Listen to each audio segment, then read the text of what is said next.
All right, we are back with the Monday edition of the Osceola Seminole Sidelines. My name is Pat Burnham. I am joined by managing editor Bob Ferrante. Bob, good morning.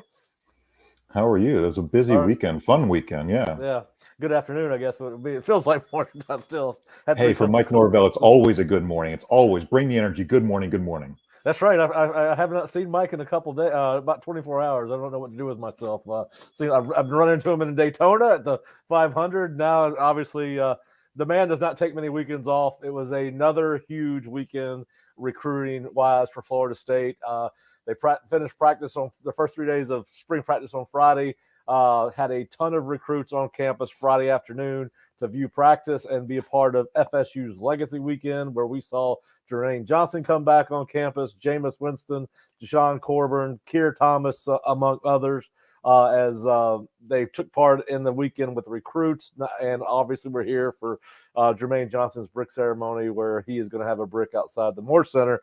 But a huge weekend on the recruiting front, Bob. I mean, some of the best prospects in the state of Florida, let alone the Southeast, were on campus. And by all accounts, more than successful weekend for Mike Norvell and his staff, and learned a lot about. I've got notes on about 8 kids that I want to talk about. I have about 25 names that I have written down that I think bear mentioning. And I think where I want to start was, there's several big time recruits for Florida State that they have made priorities that came out this weekend, committing to official visits, not committing to Florida State. I probably should not use that phrase when it comes to recruiting. But the number 2 ranked center, Jason Zandamela from Clearwater Academy, announced on Saturday that he has set an official visit with Florida State for the last weekend in June. We had a fascinating interview with him where, he could not contain his excitement about the visit. He was very impressed. Of course, Jason's been on campus multiple times. But towards the end of the video interview, somebody asked him, who was the leader in his recruiting process. And he got this big smile on his face, and he turned around. And I don't know whether he's trying to look at Mike Norvell's office or not, but he certainly was looking at the Seminole logo on top of the Moore Center. So good news for Florida State. He is a guy that Alex Atkins has prioritized. Mike and Alex both told Jason that they think he fits this program. So they did get an official visit commitment out of him for the last weekend in June.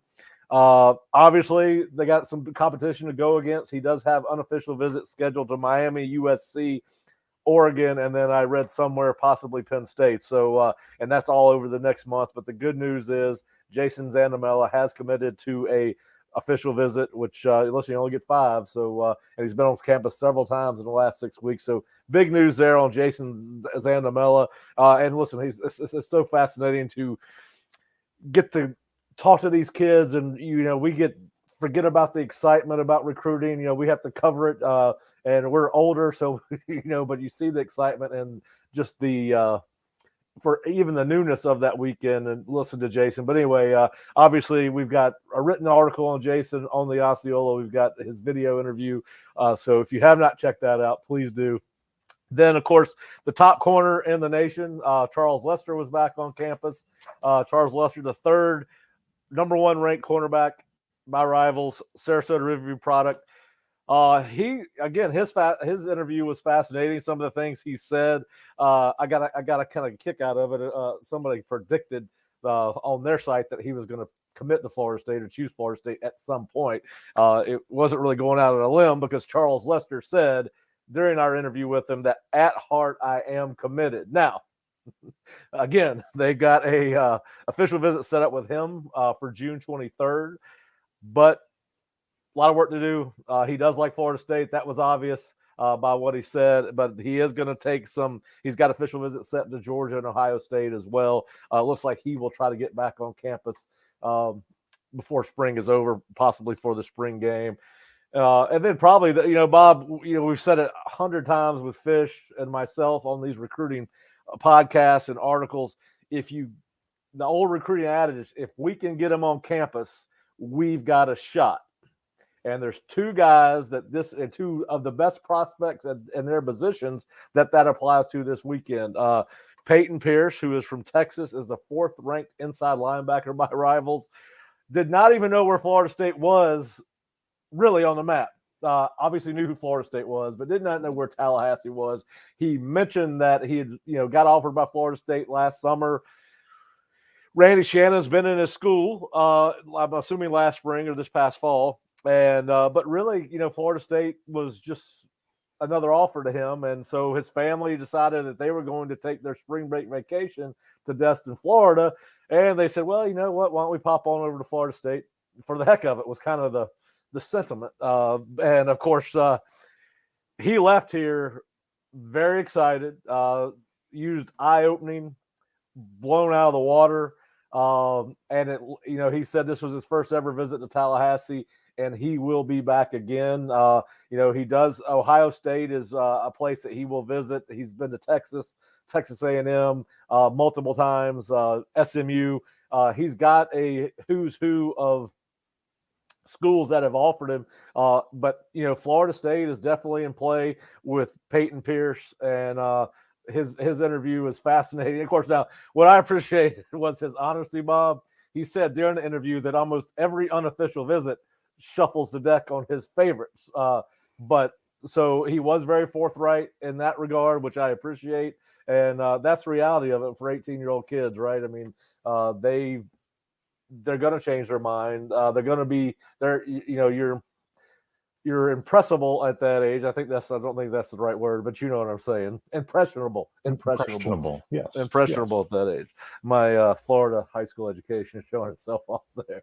But anyway, so it's interesting. I mean, Peyton is saying that Ohio State and Florida State are in the same sentence together, yes, which is really cool that a Texas kid is looking at. These are the big name programs that he's curious about. Well, and the fascinating thing that he said was after the visit, he was not going to go visit Michigan. That was a school that had been on his unofficial spring break list for the spring visits, and he decided, listen, that they're out. So these kids are making decisions as they move along. We heard a lot of that, right? We're going to take the process slow, but Peyton said that he could not wait to get back to Tallahassee. He has since tweeted that this morning, so he's doubled down on that. And just listen, again, a young kid, very talkative, and very fired up about Florida State and the experience that he had with Randy Shannon, Mike Norvell, and obviously being around some of the former players. And then, of course, you got five-star defensive end Cam Franklin on campus on Friday. Listen, he is being recruited by everybody, and Florida State is simply trying to put themselves in a position to get an official visit from him. He even said as much. What was the message? They want to lock me down for an official visit. He's got a lot of unofficial visits planned for the spring. Auburn, South Carolina, Miami, Oregon, Ohio State, Texas A&M. He said he's going to kind of let the process play out. But again, a kid that probably left a little bit more impressed than what he thought he was going to be. He did mention the fact that one of the things that stands out about Florida State is the fact that their defensive ends continually end up in the NFL. Obviously, he talked about Verse. He thinks Verse is going to be a first-round guy. We know Verse is an NFL guy no matter what round he goes in. And then, of course, he had mentioned Jermaine Johnson. And he got to spend some time around Jermaine, as did LJ McCray, who was also on campus on Friday. And LJ's been here several times. LJ's kind of a quieter kid than some of the others. And, but he's been back on campus multiple times. That's always a good sign. And he is a kid that is also targeted by Florida State. So, a lot going on there. We talked to Xavier Lucas, also written and video interviews with the Osceola. He said FSU is in the top 3. Wouldn't tell us where they are. He is a cornerback from Fort Lauderdale-Dillard. He did also mentioned Michigan, Wisconsin, and Illinois as people that were involved in his recruitment. So, somewhere in there, Florida State's either 1, 2, or 3. We saw some of the committed guys on campus, Bob, and it's kind of funny. Luke Cromenhawk made the comment I don't know exactly how he phrased it, but he has gone from a recruit to a recruiter, and he has spent a lot of time when he's on campus talking to these guys. And we actually talked with BJ Gibson, who is a highly sought after wide receiver from Georgia. And he says that he has heard from both Luke and Cam. So Cam Davis, the 5-star running back recruit who doubled down on his commitment this weekend, saying that, he was thinking about shutting it down. There's been some, listen, as good as he is, there's going to be schools come after him until he does sign the dotted line. I mean, you got Georgia right there in his backyard, Auburn, Alabama. He's surrounded by some big time schools that are so. But anyway, he has said that he's probably going to shut it down. So listen, it was a big weekend. Listen, I think one of the more fascinating interviews that we did was with 4-star outside linebacker Jamonta Waller, who's from Mississippi. Now, this is a 4-star kid, Bob, and what came out in his interview was he plays outside linebacker on the edge in high school. Florida State wants to recruit him as an inside linebacker.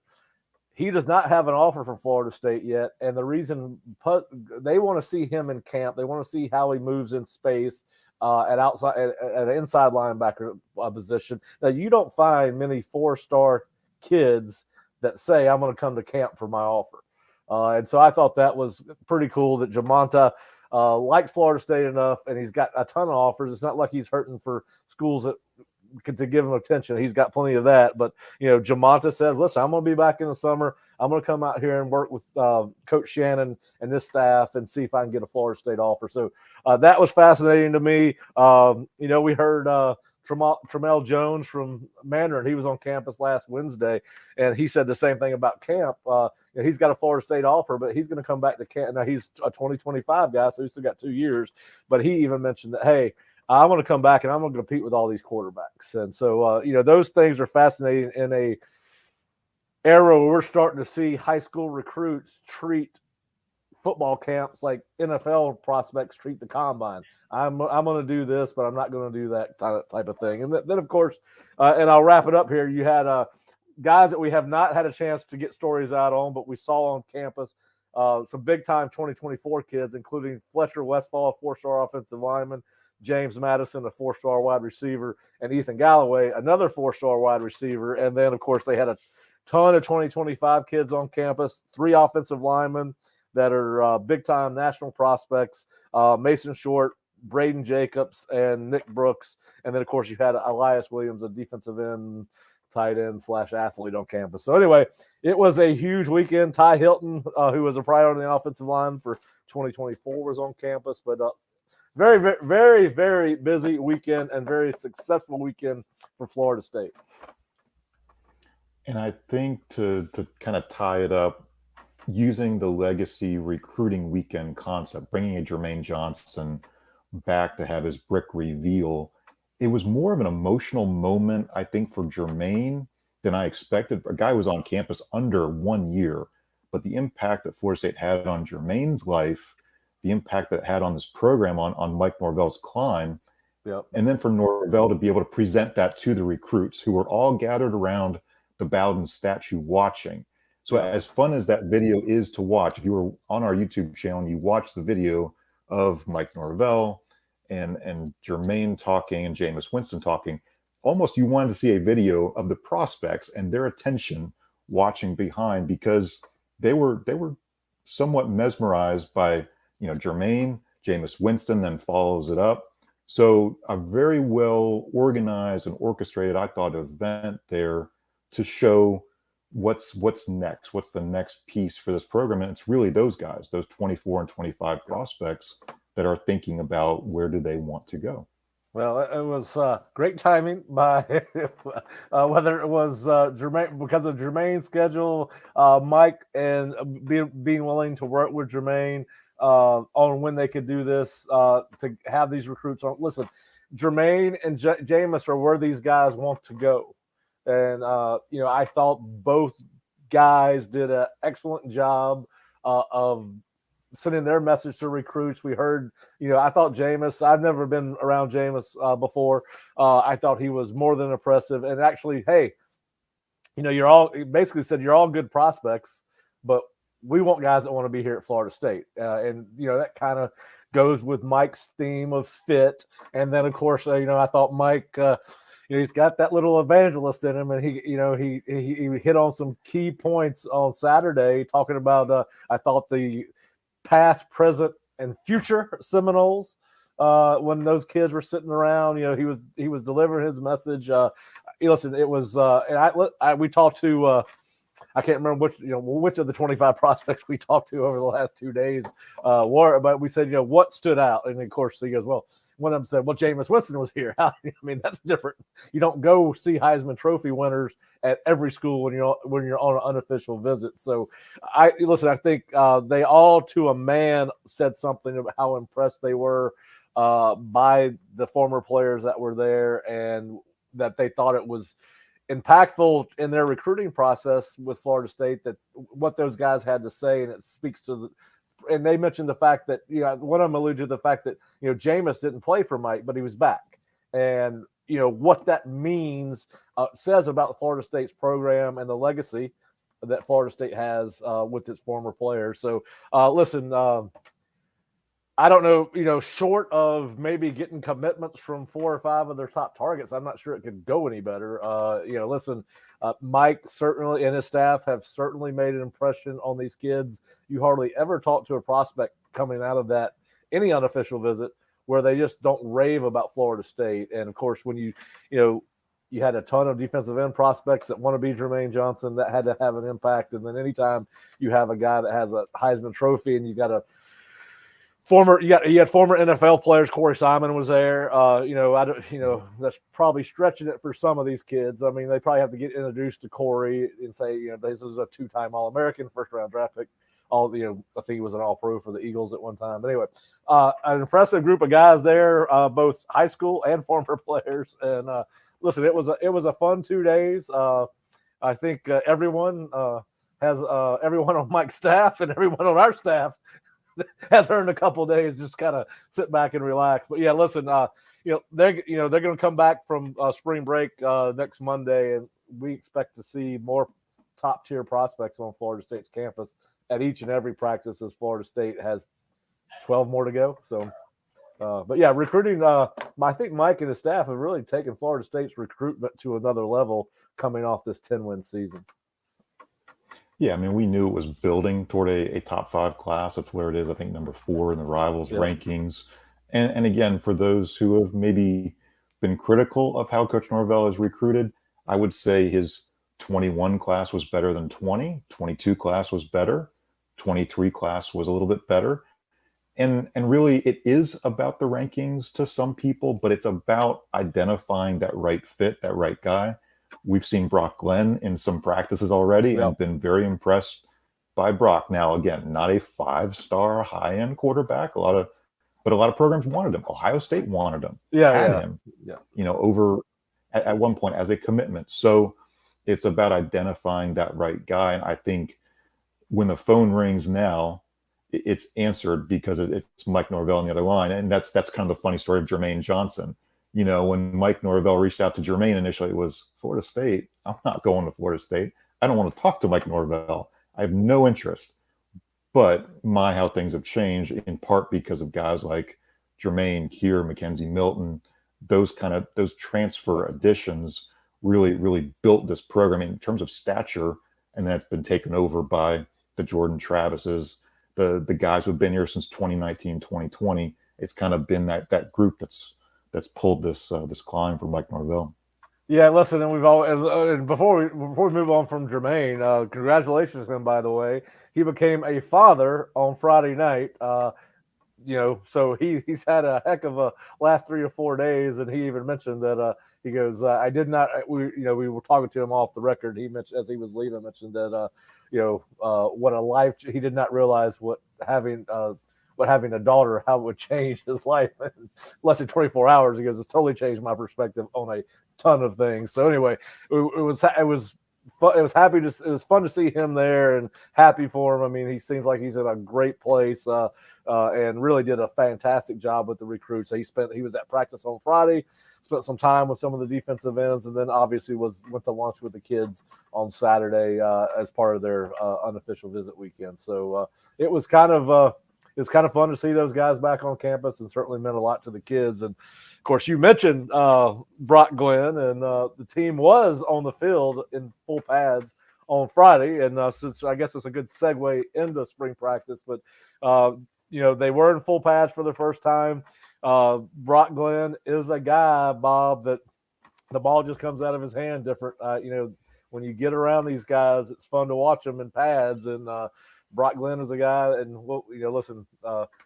He's got some time. He's got to wait his time because of Jordan Travis. But you watch him, and it was hard not to be impressed with what we've seen from Brock Glenn in the first 3 days. And then, but what are your biggest takeaways from the first 3 days of spring practice, particularly what we saw on Friday? Yeah, on Brock specifically, I thought he was really composed. I think his maybe Wednesdays and Friday practices were better than his Mondays. So you're seeing a guy who, again, 17 years old, out there competing against the 22 and 23-year-olds and holding his own. Watched the receivers a lot on Friday, and the consistency of a Ja'Kai Douglas, a guy who does not get talked about a lot in that receiver room, although we've all sort of been high on that group of redshirt juniors who could, really take a step forward.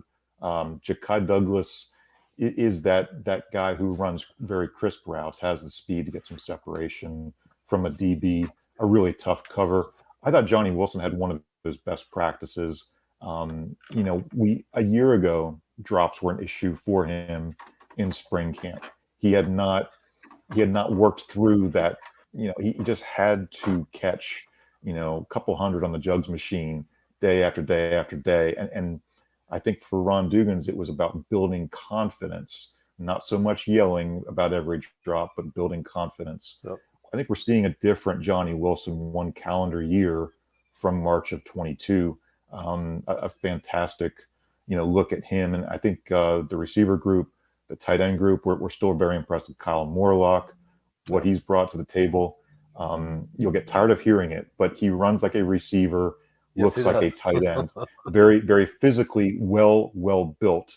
Again, how does he do as a blocker, play in, play out of practice, scrimmage and whatnot, to be seen. Yeah, and I think he'll have to grow into that. I don't think we ask him to do that a lot. It's shorter. He was their best player, best receiver. I agree with you. I think he will continue to grow into that role. And listen, you mentioned Johnny. I think that's he knows what the expectation is, right? He's been in the program a year now, and what we have seen, and we thought this might be the case. I think the intensity level of practice has ramped up because of the competition. And the reason Johnny Wilson's having a better spring is because there's a guy behind him that, there's potential. At most positions, we think this is going to be a very deep team. And so I think that we talked about would these practices be more physical because of the depth. And if Friday was any indication, we think and that's what we're going to see the rest of the spring. Yes, it's going to be a more physical spring because of the competition. And but yes, it's Mike's an intense guy all the time, and maybe I'm just reading too much into it, but he does seem. I mean, he's always active at practice, and I've seen some coaches that usually aren't big yellers getting after players. And listen, when we're at practice, the defensive line does their individual drills about as far away from us as we can be because we're up in the press box of the baseball stadium. And, we got to be inside on Friday, and I got to watch the defensive line go through some individual drills, basically just going off a wall, working on hand placement and quick feet and and just watching Fabian Lovett with the intensity with which he did that drill is his intensity level up a little bit because Daryl Jackson's on campus. And, Daryl Jackson is a guy that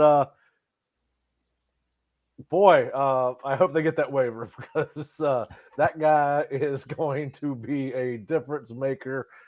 He is a home run hit, and he is a handful. We watched him go through a ton of contact work, whether it was one-on-one, pods, which is 2-on-2, 3-on-2, run blocking drill. Then you got twist and stunt pass pro, and he was a load, man. And it's hard not to be fired up about him. Especially when you talk about him and Fabian Lovett being a tandem there at nose. And, and then, of course, the other guy, I'm going to ask you about him. I think everybody that follows this team and watched the offensive line on Friday has the same impression of Jeremiah Byers. He might be, and we got a long way to go, but and we did see him. He traded off successful reps with a couple of defensive ends, and he's going against Verse and Peyton and all these guys. So he's not going to win every rep. We know that, but Bob, that guy might be the best offensive lineman on Florida State's roster right now. Yeah, I know you walked over and said that's a really impressive offensive lineman right there, and we got a chance to watch him in some of those 11-on-11s, and I thought, Gilbert Edmond had a good rep with him, Yep. And then Patrick Payton tried to do the speed rush, so that's going to make him so much better as an offensive lineman, just because the quality of the competition he's going up against every day. All apologies to UTEP, but that's not the UTEP defensive line. This is the Florida State defensive front. Yep. And just the depth of talent that they're going to send out there, the different types of bodies that they're going to send out there, at Jeremiah. Very, very impressed with what he brings to the table. Yeah, he's going to be fun to watch. He's obviously one of the key pieces to the offensive line puzzle, but certainly you would think that he's going to be starter at one of your two tackles. So now it's a battle for 4 positions. And, Maurice Smith has been very impressive early in camp. Obviously a guy that's got some pressure on him because of the addition of Casey Roddick, the Colorado transfer. So that's going to be a fascinating battle. And, I still think there could be some ripple effects from who wins that as to do they move Casey out to guard if Maurice was to hold on to center. Listen, they got some good-looking prospects in guard. They're mixing, and we're seeing people. They're mixing combinations right now in spring. We've seen multiple people run on different. I guess I'm not going to call it depth charts, but we've seen different combinations of 5 guys through three practices in spring. I think that's going to be fascinating, and of course, we've been impressed with what we've seen from KJ Kirkland. The safety from Jacksonville. That's again another kid that's in school a semester early. We've talked a lot about the offensive guys. Who else has stuck out to you on defense so far? I really like Fentrell Cypress. I think that's a guy you're going to be happy with, watching in the spring game and into the season, because I think we were curious. Even though the pass defense was really good statistically, it kind of felt like at times you were missing those corners who could really be the lockdown term is used a little too much, like the elite quarterback term is used. You have to be competitive every single snap as a number 1 or number 2 corner. And I think Fentrell gives a lot of height, a lot of weight to the bigger receiver, but the way he battles, that is something that's very, very impressive. And this is a deep group at corner. I think we're still kind of questioning how the piece is going to fit at safety. Yep. Akeem Dent, as Mike Norvell said, Akeem Dent jumped in really, really late in tour of duty because of an off-season injury. So Akeem's working his way back into the rotation. Good spot for KJ Kirkland to work his way in. Shaheem Brown is a guy that I think we all see that potential beyond just what he did in the LSU game with that block. There's a lot of athleticism there, but the big question still is, yes, who is the guy or who are the guys that are going to replace the Jamie Robinson at safety? Because that's very much necessary. That over the middle guy who minimizes the big plays, keeps things in front of you. So lots of good candidates right now. Just a question of who's the dependable candidate, I guess. Well, like we said, this is we have not been as fired up about a spring practice period in the now what we're going on 5 seasons covering Florida State since the Osceola rebranded itself in before the 2019 season. God, it doesn't seem possible at all. But anyway, listen, I hate that they took a break. I wish they'd kept the kids. Yeah, we want to see the pads on this week. Let's get the pads on this week. That was disappointing. Of course, we didn't have. We were no shortage of work with Legacy Weekend. But and listen, speaking to that, Bob, and we'll kind of segue into the other sports. There's no shortage of things going on off the football field. You got baseball, softball, and basketball going on. Women's basketball. I know you were at the tournament selection announcement ceremony, I think, was at Glory Days. Is that where it was last night? Yeah, Sunday night. Good crowd. Good crowd. Just Yeah. talk a little bit about that and what's going on with the basketball women as they get ready to go into the NCAA tournament starting, I guess, this week. Yeah, they'll play Friday afternoon. They're going to play Georgia up in Iowa, and I think the big questions with this team are: A, is Tanaya healthy? We think that answer is yes. It's been a good break for her to get back on the court, get some rest, be able to practice, but not that day in, day out strain on her because she missed that ACC tournament game against Wake Forest. But a good break for this team to focus on the fundamentals. They will open up against Georgia on Friday afternoon, and if they win, they will face Iowa, number 2 seed. So that's going to be a tough matchup on the road, which is the other big question for this team because Florida State only had 1 home loss all year. All of their other losses have been road or neutral. That's the challenge is can you bring that business-like mindset and frankly pull off what would be a massive upset to go up to Iowa and potentially beat them. But good to see the Seminoles in. It's the 10th straight year that Florida State is in the NCAA women's basketball tournament. There's only a small group of schools that can say they've had that kind of consistency. And now Florida State can say they've done it with Coach Sue Semrau and now Coach Brooke Wyckoff. So kind of a cool stat just to put in perspective, a bit of a consistent decade for them. Well, listen, it's no matter what sport you coach, it's hard to replace a legend. And Sue is a legend at Florida State, and obviously, well, Brooke's a legend in her own right. She was a hell of a player at Florida State. So, but it's different when you're taking over a program, and she's off to a great start, and obviously can't wait to watch them compete on Friday and hopefully advance to the next round. But a truly successful season for her in her first year, and seems to be a lot of energy around that basketball program right now. Another program that's got a lot of energy around it is the baseball program. I actually went and caught a couple innings of my first Link Jarrett era baseball game on Sunday. They took 2 out of 3, I believe, from Pitt. I did not stay for the whole game. Did not even know if they got it in. But just the overall thought, we got Buster Posey ceremony. So just get us caught up to speed on FSU baseball from the weekend, Bob. Yeah, I think the bummer with the Sunday game was the rain kept hitting them. The rain and the lightning ended up being a 7-inning game, and Florida State lost. But honestly, a really good series, I think, to start things off. Link Jarrett has admitted this pitching staff is razor thin. His words, razor thin. So when you get to a Sunday game, you've gone through a lot of your best guys, and especially with Wyatt Crowell now, that Saturday starter, you can't look to the bullpen and think, when and where do I go to Wyatt Crowell because he's not available. So Florida State ran through some arms, got into a bit of trouble Sunday, and that's going to happen. I think we're starting to see this might be the challenge for the Seminoles where they're going to have to scrape to win 2 out of 3 of these weekend series just because they don't have enough quality arms. They're still developing a lot of those younger guys. I mean, we're seeing some emerge. We're seeing Doug Kirkland, the veteran there, coming back from Tommy John surgery. Ryan Dennison, good freshman right-hander. Yes, there are some candidates again, but like everything else in life, candidates, how dependable are they in those pressure situations? And that's what Link Jarrett wants to see in pressure situations. How do you fare? It was a really, really cool weekend to see Buster Posey back. I haven't seen him in years and years. He's a guy who does not enjoy the limelight. He does not enjoy being out there, tipping his hat and talking to the fans.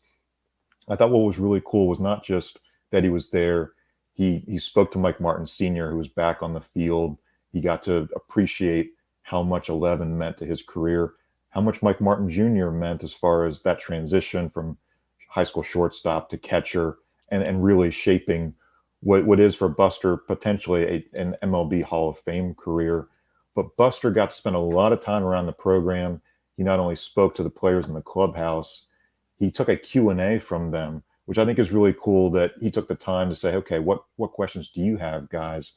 So everybody in the room was able to ask a few questions and kind of pick Buster's, brain about certain games, certain championships.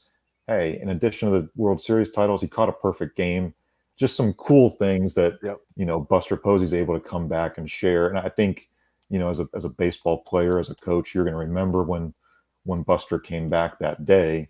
It was a really fun kind of lifelong memory for a lot of those guys, and it can be aspirational for them that he knows he didn't get a College World Series title. He asked Link Jarrett, he told the team, hey, now it's your chance. Go out there and fight for it and see what you guys can't do. Yeah, listen, Jameis threw out the first pitch on Friday. Not the best first pitch ever. Yeah, who would have thought that Mike Norvell's first pitch would have been better than Jameis's? He bounced it, didn't he? I have been told the worst thing you can be asked to do is throw out a first pitch. And even presidents will say, they got to put on the jacket, the bulletproof vest, and then try to throw a first pitch with that big jacket on.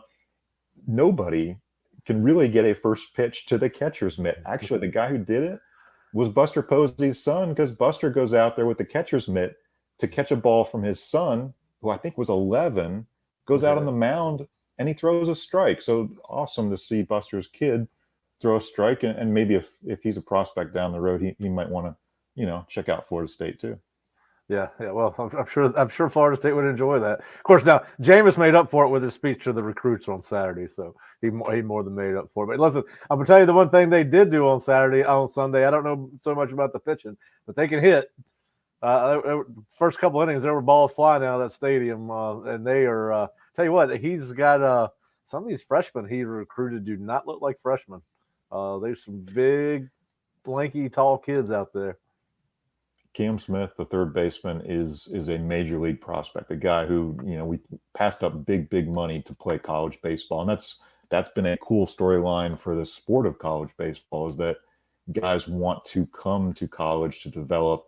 They don't want to ride the bus at 18 years old and be in rookie ball or single A. And we've seen that for years. Buster Posey was a guy who did not want to jump right in and play in the minors. Drew Mendoza a couple of years ago was a guy who did not look like a college third baseman either.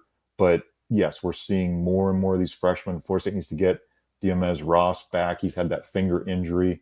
That was that leadoff guy, that center fielder that, not just set the tone at the top of the order, but we've seen some defensive issues at times with this roster because they're still kind of figuring out who to slot where. But this is a lineup, Pat, like you said, they're capable of putting 8 or 10 runs up there on the scoreboard.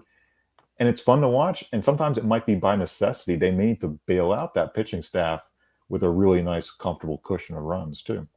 Yeah, and of course they are ranked, come out of the weekend ranked number 21, and then they're off today and head to UCF for a 2-game series, Tuesday, Wednesday, before coming back for a 3-game homestand against Boston College, and actually then they go back on the road. So anyway, 2 games, they're on the road, UCF, and then of course FSU softball had they've played some really good people, but they went and played a top 10 Oklahoma State team. What was the latest from the softball diamond? I think part of it was, impressive start with what they did on Friday. Saturday's game really got way out of hand. Sunday left some runners on, and you had those opportunities.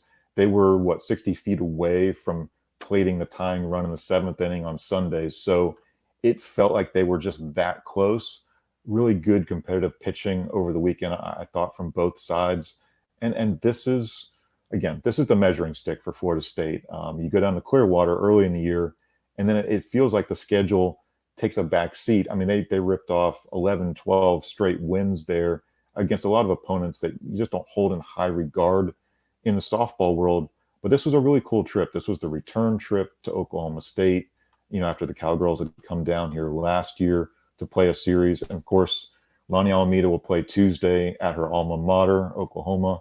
Tuesday, 7 p.m. It's on ESPN Plus if you've got that streaming service. And if not, we'll have some full coverage on the site Tuesday night after the game. But really some big games for Florida State softball. And they jump into ACC competition beginning Friday.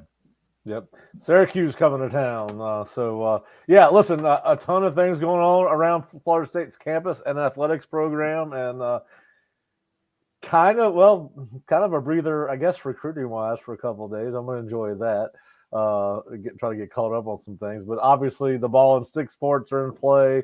Women's basketball, so still plenty of sports to follow this weekend, and listen, if you're not a subscriber to the Osceola, but you do listen to our podcast or watch us on YouTube television, please go to floridastate.rivals.com. We've got free content on recruiting that you can look at. Obviously, we got stuff behind the paywall too, but you can go to floridastate.rivals.com or theosceola.com.